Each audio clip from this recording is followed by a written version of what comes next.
Hi, Thumos guys. Welcome back.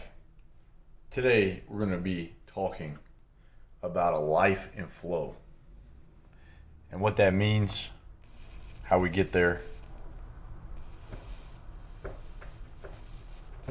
But first, we're going to light an old incense.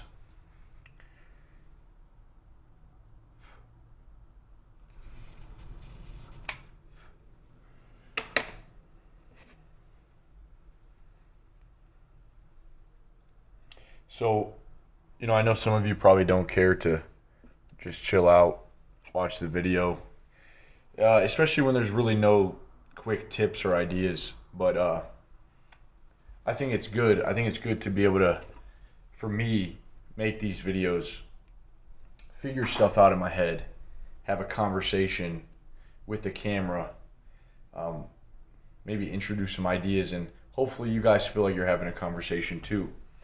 So I find that super important because there's a lot of merit to having conversation. A life where there's not much conversation, whether that be with yourself in a book, yourself alone meditating on something, an idea, or with friends, with your tribe, with other individuals. It's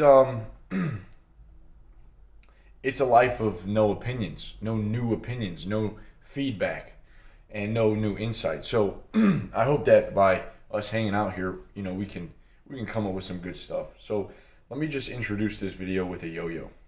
It's a damn shame, dude, that people don't yo-yo anymore. Seriously, yo-yos. I wish yo-yoing was still a thing.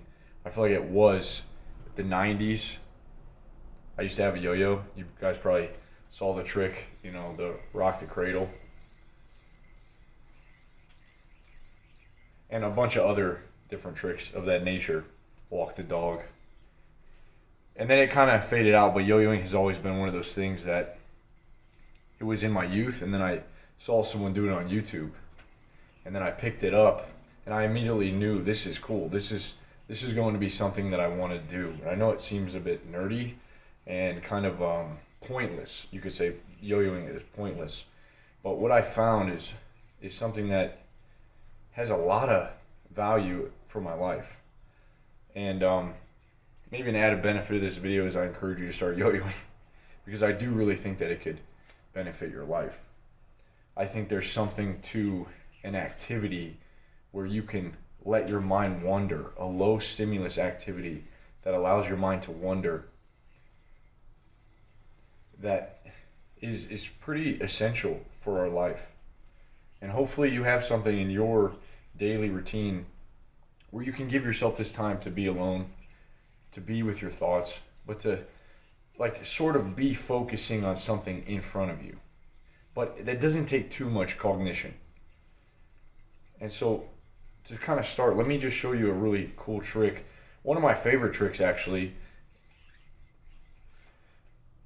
Here it is. So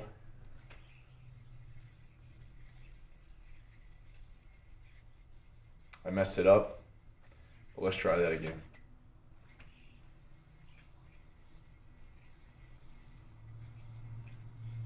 That's essentially it. The ending wasn't as smooth. The reason this is my favorite trick is because it's simple, but it feels really good. It feels smooth. It feels right. And I'm amazed by it. Because to me, this yo-yo is such a simple thing. It's just a string, two pieces of metal spinning on a bearing. And then, that this thing even exists in this universe, right? This complex, chaotic universe. You have this thing that sort of emerged around 1920. Modern yo-yos, you're allowed to tug it and it does not come back to you. So there's two little brake pads in there that once I do what's called a bind, like this, it comes back to my hand. So this trick, once you learn it, it seems and feels like something that has always been there waiting. And I actually forgot the name of this trick. But it's very flowy, it's very smooth. It's not too complicated, but there is elements of technicality in it.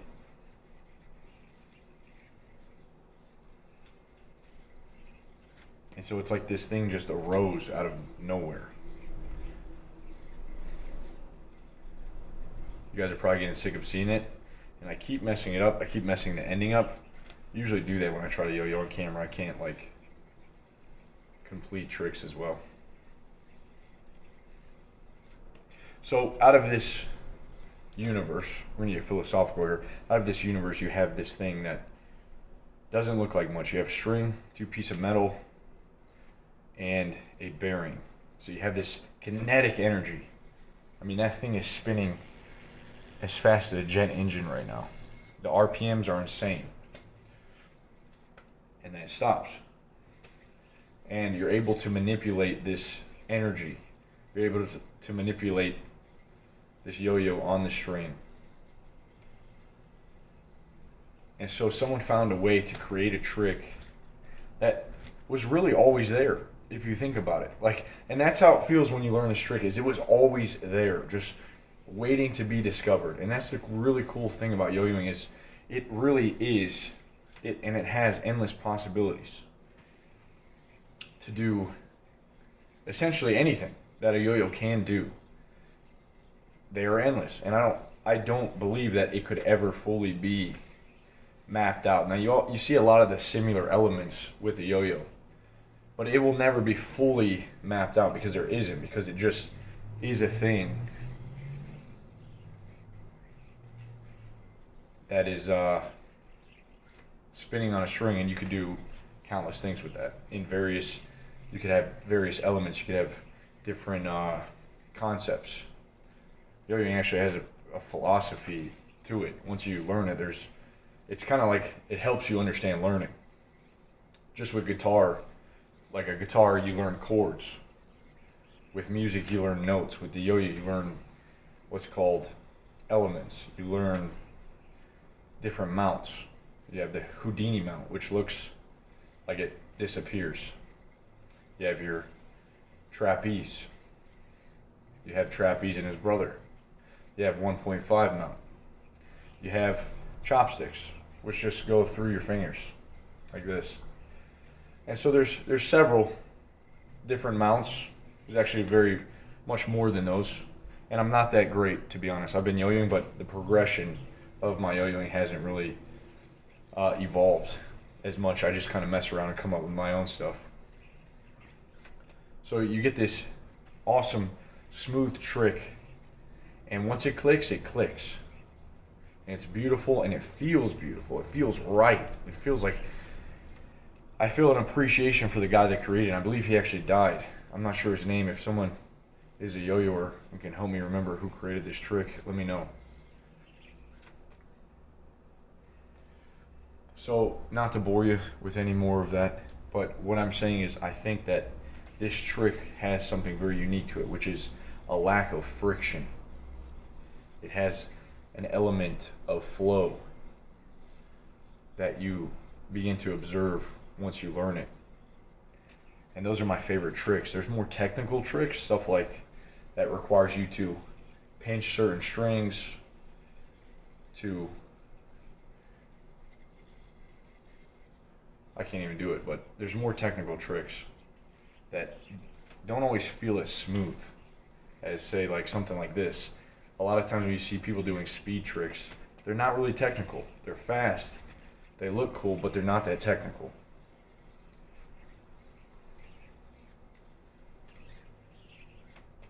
So you have this element of flow and smoothness that feels right, that looks right. And I believe there's a cool analogy for that in our lives. I think as humans, these days, guys, it's very easy to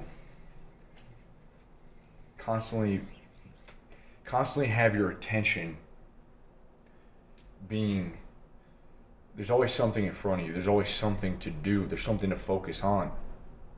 And so our attention is all over the place. And I think when you look at primitive human beings that live closely in line with nature, you see a life that didn't really have much to focus on. Hunter gatherers, we focused on, finding food, picking herbs and mushrooms, and waiting for a hunt, or tracking an animal. That was what you focused on. You focused on surviving. So it wasn't like you always had novelty within your life. And I actually heard this on a recent Joe Rogan podcast that I listened to in the car. I went to an Indian wedding this past weekend in St. Louis. Beautiful time, by the way. Guys, if you ever get to go to an Indian wedding, they're a lot of fun. I wore one of the classic tunics. I forget what you call it. It starts with a G. A garu, I think. Something like that. But I wore one of those. Had a blast. Went with my girl. She's Indian. Tons of food. The wedding stretches over 3 days, something like that. And it's so different than, traditional weddings in the West. So if that's the case, that as humans, we sort of evolved without a ton of novelty and stimuli, I'm curious as what does constant novelty do in someone's life? Well, I think it causes you to have to focus on something. This idea started getting put together when I was in our Discord. I was talking to one of our members, Jacob, and he was in the chat. We're all having a conversation, and he said that YouTube is essentially intellectual pornography. I thought that was just a great way to put it. Everyone in the group was like kind of in agreement with that idea, because YouTube, as great as it is, as cool as this platform is, and that I'm using right now to talk to you guys, I find myself very easily being caught up, going down rabbit holes, and my fascination with things, my curiosity is constantly intrigued. I'm constantly intrigued, and I'm constantly able to watch things that are intriguing. And so you have this intellectual pornography. And I think there's something with that where it's just like this trick looks super smooth because of the lack of friction. Well, there's something to having a life of constant novelty and things that grab at your attention that introduces a friction into your daily life, into your mind.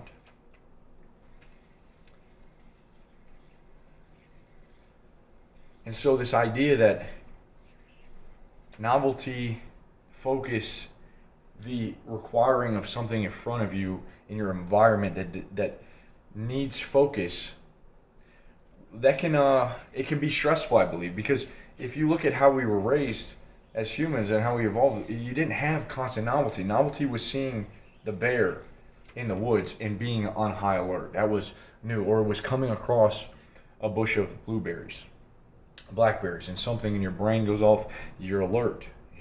It's time to pick these berries, or my fight and flight kicks in, it's time to run. It's time to get the hell out of here. And so novelty can kind of be looked at, I think, as stressful in a way. You're on high alert. You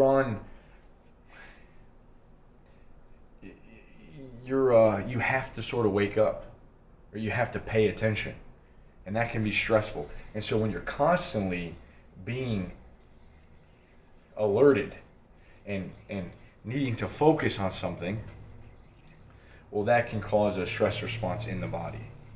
And I also believe that it causes friction. And so the more friction that you have in your life, well, maybe the more stressed you're going to be, and maybe the more chaotic your life will look and feel, because it's a feeling.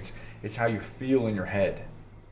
And I think this can bring on constant friction, especially in a day and age where things are pretty good. Modern day, things are pretty damn good, man.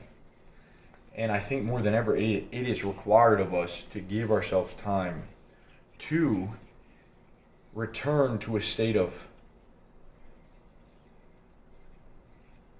lack of focused attention. A lack of constantly binging, a lack of constantly having our curiosity piqued and our attention grabbed at. We need more time, and that's why, I recommend the yo-yo. We need more time to be alone with our thoughts and being able to let the mind wander. You'll see this all the time. There's always something that we can do. The iPod was something that came along and it completely changed music for us forever. The old bodybuilders in the gym, you would see them and they wouldn't have headphones in because, of course, AirPods and headphones didn't exist. Maybe they had the Walkman, but that's still a bit down the road. I don't think I ever saw Arnold with a headphone in. And so there's this music, there's this constant music in your playlist that is sort of grabbing at your attention, and you try to listen.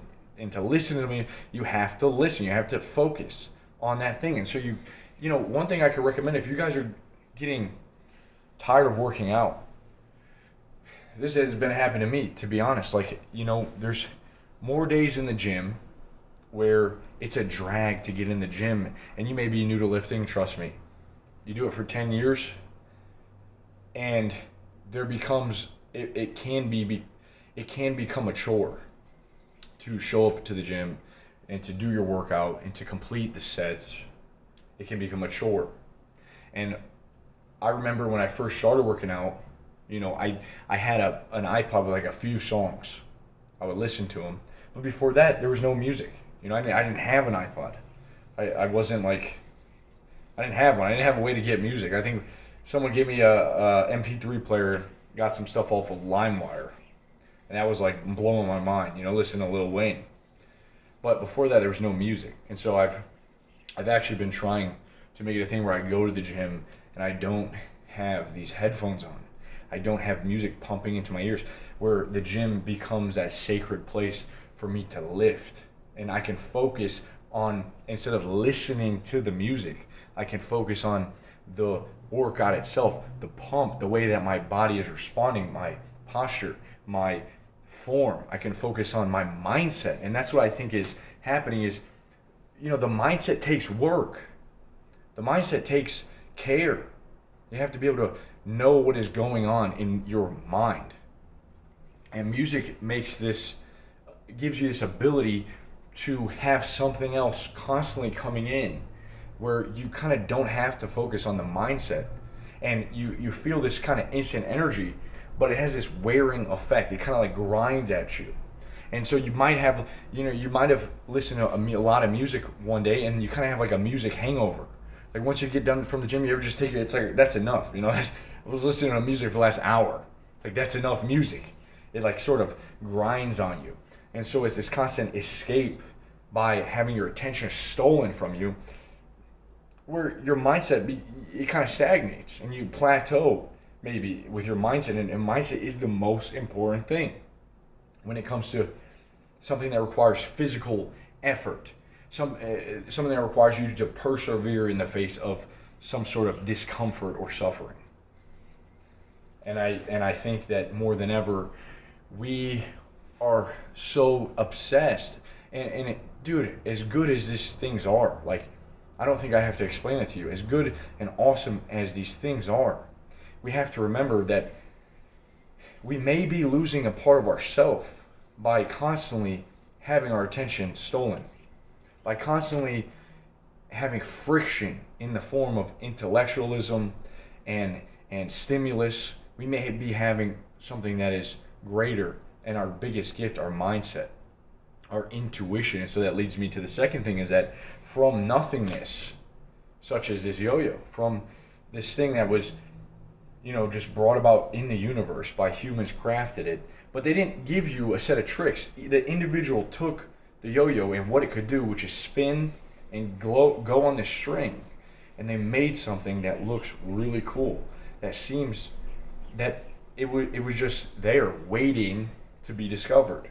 And so that reminds me of our minds very greatly, and the power of the mind, which is, the mind has an extreme amount of potential, but when it's focused, which is used for learning, which is used for problem solving, which is used for, various things to be focused on some completion of a task.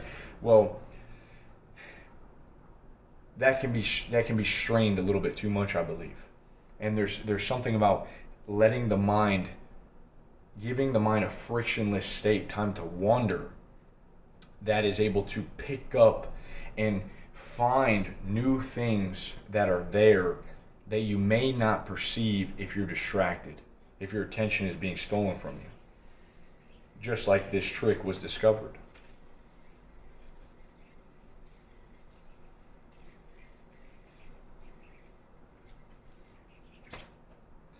And so that fascinates me. It really does. And you guys know that I've introduced the concept of intermittent boredom, which is giving your mind time every single day away from a state of focus. That is, giving your mind time away from absorbing other people's ideas and from being stimulated by an outside, an immediate outside source, you could say, such as turning on the phone and seeing the bright colors.